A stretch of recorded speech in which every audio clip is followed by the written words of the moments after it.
ವೀಕ್ಷಕರೇ, ಬ್ರೇಕ್ ನಂತರ ನೇರ ಮಾತು ಕಾರ್ಯಕ್ರಮಕ್ಕೆ ಸ್ವಾಗತ. ಸರ್, ಇಡೀ ಏಷ್ಯಾದಲ್ಲಿ ಫಸ್ಟ್ ಹೈಡಲ್ ಪ್ರಾಜೆಕ್ಟ್ ನಮ್ಮದು ಸರ್. ಇಡೀ ದೇಶದಲ್ಲಿ ಫಸ್ಟ್ ಸೋಲಾರ್ ಪವರ್ ಪಾಲಿಸಿ ತಂದವ್ರು ನಾವು ಸರ್. ವಿಂಡ್ ಪವರ್ಗೂ ಅಷ್ಟೇ ಫಸ್ಟ್ ಮಾಡಿದ್ದು ನಾವು. ಆದರೆ ಈ ಎಲ್ಲದರಲ್ಲೂ ನಾವೇ ಹಿಂದೆ ಬಿದ್ದಿದ್ದೀವಿ. ಇಲ್ಲ, ಆ ಥರ ಪರಿಸ್ಥಿತಿ ಏನಿಲ್ಲ. ನಾವೇನು ಹಿಂದೆ ಇದ್ದೀವಿ ಸರ್. 2004ರಲ್ಲಿ ಗುಜರಾತ್ ಪರಿಸ್ಥಿತಿ ಏನಿತ್ತು ಸರ್? ಇವತ್ತು ಎಷ್ಟು ಜನರೇಟ್ ಮಾಡ್ತಾ ಇದ್ದಾರೆ ಸೋಲಾರ್ ಪವರು ನೋಡಿ. ಅವತ್ತು ನಿಮ್ಮ ಪಕ್ಷದ ಧುರೀಣರಾದಂತಹ ಫಾರೂಕ್ ಅಬ್ದುಲ್ಲಾ ಅವರು ಕೋಲಾರದ ಬಂಗಾರಪೇಟೆಗೆ ಬಂದು ಸೋಲಾರ್ ಪಾರ್ಕ್ಗೆ ಶಿಲಾನ್ಯಾಸ ಮಾಡಿ ಹೋದ್ರು. ನಿಮಗೆ ಏನು ಬೇಕು ಕೇಳಿ ನಾವು ಕೊಡ್ತೀವಿ ಅಂತ ಅಂದರು.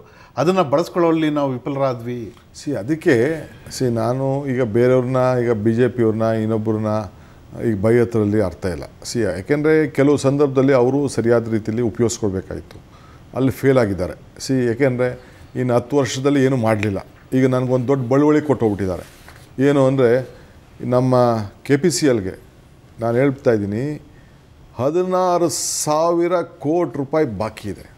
16,000 ಕೋಟಿ ರೂಪಾಯಿ KPCL ಬಾಕಿ BJP ಅವ್ರು ನಮಗೆ ಬಿಟ್ಟು ಹೋದ್ರೂ ನಮ್ಮ ಕಂಪ್ನಿಗಳು ಇನ್ನೂ ಕೂಡ ಭಾಳ ಚೆನ್ನಾಗಿ ಉತ್ತಮವಾಗಿ ಆಡಳಿತ ನಡೆಸ್ತಾ ಇದೆ ಅಂತಂದರೆ ನಾವು ಎಷ್ಟು ಮಟ್ಟಿಗೆ ಆಡಳಿತವನ್ನು ನಡೆಸ್ತಾ ಇದ್ದೀವಿ ಅನ್ನೋದಕ್ಕೆ ಇದಕ್ಕೆ ಉದಾಹರಣೆ. ಇದು ಕಳೆದ 1 ದಶಕದಿಂದ ಶುರುವಾಗಿರೋ ಟ್ರೆಂಡು ಸರ್, ವಿದ್ಯುತ್ ಖರೀದಿ ಅಂತ ಅನ್ನೋಂಥದ್ದು. ನಾವು ಉತ್ಪಾದನೆಗೆ ಆದ್ಯತೆ ಕೊಡ್ತಿದ್ದೀವೋ ಇಲ್ವೋ ಅದು ಸೆಕೆಂಡ್ರಿ. ಆದರೆ 2007, 2008ರಿಂದ ಇಲ್ಲಿವರೆಗೆ 17,800 ಕೋಟಿ ರೂಪಾಯಿಗಳಷ್ಟು ವಿದ್ಯುತ್ ಖರೀದಿ ಮಾಡಿದ್ದೀವಿ ಸರ್. ಹೌದು. ಇದು ಏನು ತೋರಿಸ್ತದೆ? ಇದರಿಂದ ಹಿಂದೆ ಒಂದು ಗಂಭೀರವಾದ ಆರೋಪ ಇರೋದೇನೆಂದರೆ, ಇವತ್ತು ಅದೊಂದು ದಂಧೆಯಾಗಿ ಮಾರ್ಪಟ್ಟಿದೆ. ಹೈಕಾಸ್ಟ್ ವಿದ್ಯುತ್ನ ಪರ್ಚೇಸ್ ಮಾಡಲಿಕ್ಕೇ ಎಲ್ಲ ಈ ಖಾತೆಯನ್ನು ನಿರ್ವಹಣೆ ಮಾಡಿದವರು ಒಂದು ತಂತ್ರವನ್ನು ರೂಪಿಸ್ತಾ ಇದ್ದಾರೆ ಅಂತ ನಿಮ್ಮ ಮೇಲೂ ಅದೇ ಆರೋಪನ ಮಾಡ್ತಾ ಇದ್ದಾರೆ. ಎವ್ರಿಬಡಿ ಲವ್ಸ್ ಗುಡ್ ಡ್ರೌಟ್ ಅಂತ. ನನಗೆ ಯಾರು ಏನು ಮಾತಾಡಿದ್ರು ಅಲ್ಟಿಮೇಟ್ಲಿ ನಾನು ಎದುರುವಂಥವನು ನನ್ನ ಕಾನ್ಷಿಯಸ್ಗೆ. ಇವತ್ತು ನಾನು ಏನು ಪವರ್ಗೆ ಟೆಂಡರ್ ಕರೆದಿದ್ದೀವಿ, ಯಾವ ರೀತಿ ನಾವು ಮಾಡ್ತಾಯಿದ್ದೀವಿ, 5 ರೂಪಾಯಿ 8 ಪೈಸಕ್ಕೆ ಖರೀದಿ ಮಾಡ್ತಾಯಿದ್ದೀವಿ. ನಮ್ಮ ವಿದ್ಯುತ್ ಉತ್ಪಾದನೆ ನಮ್ಮ ರಾಜ್ಯದಲ್ಲಿ ನಮ್ಮದೇ ಆದಂಥ ಕಂಪ್ನಿಗಳು 5 ರೂಪಾಯಿ ಆಗ್ತಾಯಿದೆ. ಅಂದರೆ ಬೇರೆಯವ್ರ ಹತ್ರ ನಾವು ಟೆಂಡರ್ ಕರೆದು ಕೂಡ ಇವತ್ತು 5 ರೂಪಾಯಿ 8 ಪೈಸಕ್ಕೆ ಇವತ್ತು ಮಾಡ್ತಾಯಿದ್ದೀವಿ. ಹಿಂದೆ 2007-8ರಲ್ಲಿ ಎಷ್ಟು ವರ್ಷದಿಂದ, 7-8 ವರ್ಷದಿಂದ ಯಾರು ಮಂತ್ರಿ ಇದ್ರು ಅಂತ ಚರ್ಚೆ ಬೇಡ, 7 ರೂಪಾಯಿ 6 ಪೈಸಕ್ಕೆ ಮಾಡಿದ್ದಾರೆ. 8-9ರಲ್ಲಿ 6 ರೂಪಾಯಿ 76 ಪೈಸಕ್ಕೆ ಮಾಡಿದ್ದಾರೆ.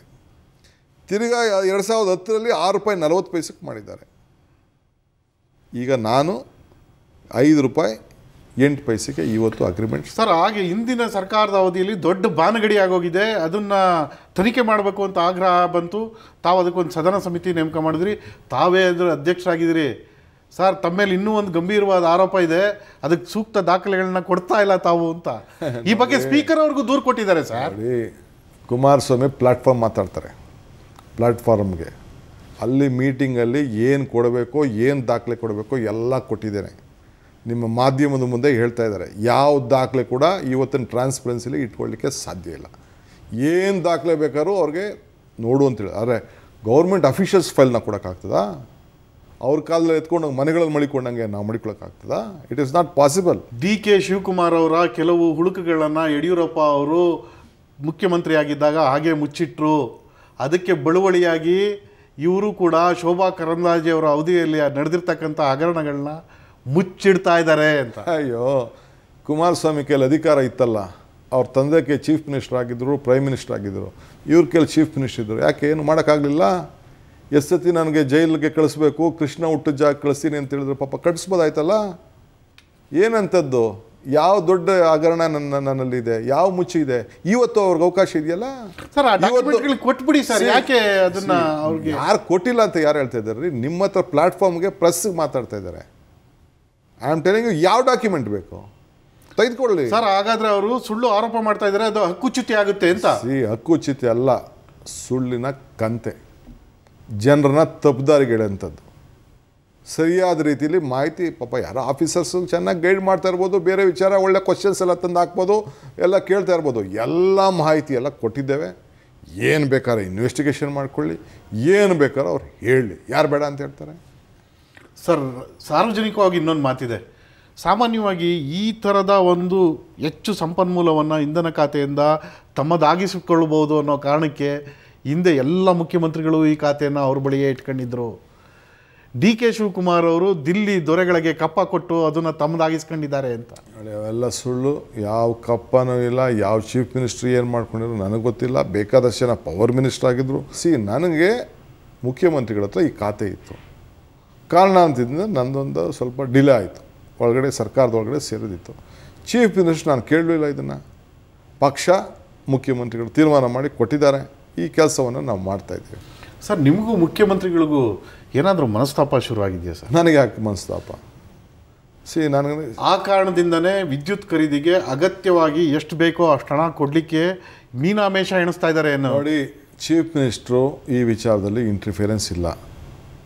ಯಾವ ಹಣ ಕೂಡ ನನಗೆ ಅವಶ್ಯಕತೆ ಇಲ್ಲ. ನನ್ನ ಇಲಾಖೆಯಲ್ಲಿ ಬೇಕಾದಷ್ಟು ಪರ್ಚೇಸ್ ಮಾಡಲಿಕ್ಕೆ ನಮಗೆ KRC ಅವ್ರ ಪರ್ಮಿಷನ್ ಒಂದು ಬೇಕಷ್ಟೆ. KRC ಪರ್ಮಿಷನ್ ಒಂದು ಬೇಕಷ್ಟೆ. ಅದು ಬಿಟ್ಟರೆ ನಾವು ಎಷ್ಟು ಬೇಕಾದ್ರೂ ವಿದ್ಯುತ್ ಶಕ್ತಿ ಖರೀದಿ ಮಾಡಲಿಕ್ಕೆ ನಮಗೆ ಶಕ್ತಿ ಇದೆ. ಹಣ ಗ್ರಾಹಕರು ನೀವು ಕೊಡ್ತೀರಿ, ಆದರೆ ನಮಗಿಲ್ಲಿ ಕಾರಿಡಾರ್ ಇಲ್ಲ. ಸರ್, ಅಧಿಕೃತವಾಗಿ ತೆಗಿತಾ ಇರೋದ್ರ ಬಗ್ಗೆ ಇನ್ಫಾರ್ಮೇಶನ್ ಇದೆ, ಆದರೆ ತಾಂತ್ರಿಕ ಕಾರಣಗಳ ನೆಪದಲ್ಲಿ ತೆಗಿತಾ ಇರೋ ಇದಕ್ಕೆ ಅವ್ರಿಗೆ ಮಾಹಿತಿ ಇಲ್ಲ. ನಾನು ಈಗ ಎಲ್ಲರಿಗೂ ಕೂಡ ಮಾಹಿತಿ ಕೊಡ್ತಾ ಇದ್ದೀನಿ, ವೆಬ್ಸೈಟ್ಗೆ ಹಾಕ್ತಾ ಇದ್ದೀನಿ. ನಾಳೆಯಿಂದ ಪ್ರೆಸ್ಸಲ್ಲೂ ಕೂಡ ನಾನು ಟೈಮಿಂಗ್ನ ಯಾವ ಏರಿಯಾ ಏನೇನು ಆಗ್ತದೆ ಅಂತ ರಿಲೀಸ್ ಮಾಡ್ತಾಯಿದ್ದೀನಿ. ಎಸ್, ಟೀಕೆ ಬರ್ತಾರೆ, ಏನು ಬೇಕಾದ್ರು ವಿರೋಧ ಪಾರ್ಟಿಯವ್ರು ಪಾಪ ಫ್ರೆಂಡ್ಸು, ಪೊಲಿಟಿಕಲ್ ಫ್ರೆಂಡ್ಸು ಏನು ಬೇಕಾದ್ರು ಮಾತಾಡಿ. ಈ ಕುಮಾರಸ್ವಾಮಿ ಬಗ್ಗೆ ಏನು ಬೇಕಾದ್ರು ಪಾಪ ಹೇಳಿ, ನನಗೇನು ಬೇಜಾರಿಲ್ಲ. It is his duty. ನಾನು ತಪ್ಪು ಅಂತ ನಾನು ಹೇಳೋದಿಲ್ಲ. ಕೆಲವು ಸಂದರ್ಭದಲ್ಲಿ ಭಾಳ ಔಟ್ ಆಫ್ ದಿ ವೇ ಹೋಗ್ತಾರೆ, ಇರಲಿ, ಅವ್ರ ಖುಷಿ. ನನ್ನ ಖುಷಿಗೋಸ್ಕರ ಬೇಕಾದ್ರೆ ಮಾತಾಡಿ. ಈಗ BJP ಅವರು ಇವತ್ತೇನೋ ಮಾತಾಡಿದ್ದಾರೆ, ಅವರ ನನಗೆ ಸೀರೆ ಉಟ್ಕೊಳ್ಳಿ, ಬಳೆ ತೊಡ್ಸ್ಕೊಳ್ತೀನಿ ಅಂತ. ಆಯ್ತು, ಏನು ಮಾಡೋಕ್ಕಾಗ್ತದೆ? ಬೇಕಾದ್ರೆ ಓದೋದನ್ನು ಬೇಕಾದ್ರೆ ತೊಟ್ಕೊಂಡು ಬರೋಣ, ಏನಿದೆ ಅದರಲ್ಲೇನಿದೆ. ಬಟ್ ನಮ್ಮ ಕೆಲಸ ಆಗಬೇಕಲ್ಲ. ಶಿವಕುಮಾರ್ ಅವರೇ, ನಿಮ್ಮ ಜೊತೆ ಚರ್ಚೆ ಮುಂದುವರಿಸ್ತೀನಿ. ಈಗ ಒಂದು ಸಣ್ಣ ವಿರಾಮ ತಗೊಳ್ಳೋಣ. ಈಗ ಒಂದು ಬ್ರೇಕ್.